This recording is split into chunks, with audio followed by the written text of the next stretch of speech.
কাল সারা রাত একটা ছেলেকে ফলো করতে করতে আমার স্বপ্ন ক্লান্ত হয়ে গেছে।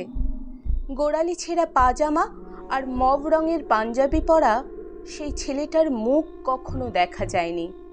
স্রেফ ওইটুকু জায়গা সে ছায়া দিয়ে সব সময় চেপে রেখেছিল। আর আমরা তো সকলেই জানি, কারো মুখ না দেখতে পেলে তাকে নিয়ে কবিতা লেখা কতখানি মুশকিল। তবে ওই ছেলেটির ব্যাপার স্যাপারই আলাদা।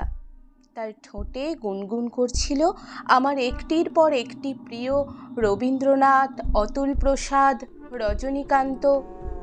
আবার তারই গলায় লিলি আগুন ঝলসে উঠছিল, আব মচল উঠা হ্যায় দরিয়াহা, ভাই সাবধান, বড়িয়া তুফান। ওরা আমাদের গান গাইতে দেয় না, নিগ্রো ভাই আমার পল রবসন।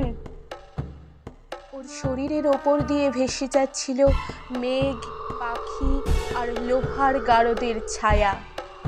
একটির পর একটি ফ্রেম ভাঙতে ভাঙতে শিকারি কুকুরে কালো দিগন্ত রেখা পেরিয়ে কি অবলীলায় চলে যাচ্ছিল ছেলেটা। গাঢ় জঙ্গলের বুক চেরা পথে গোয়েন্দার টর্চের মতো তার পিছনে ছুটতে ছুটতে একসময় চিৎকার করে উঠলাম, হল্ট! সঙ্গে সঙ্গে প্রচণ্ড ব্লাস্টিংয়ের শব্দ, বারুদের ধোঁয়ায় ঢেকে গেল চারপাশ। পাহাড়ের কলজে ফাটানো গলায় সে গর্জে উঠল, আমি আসছি।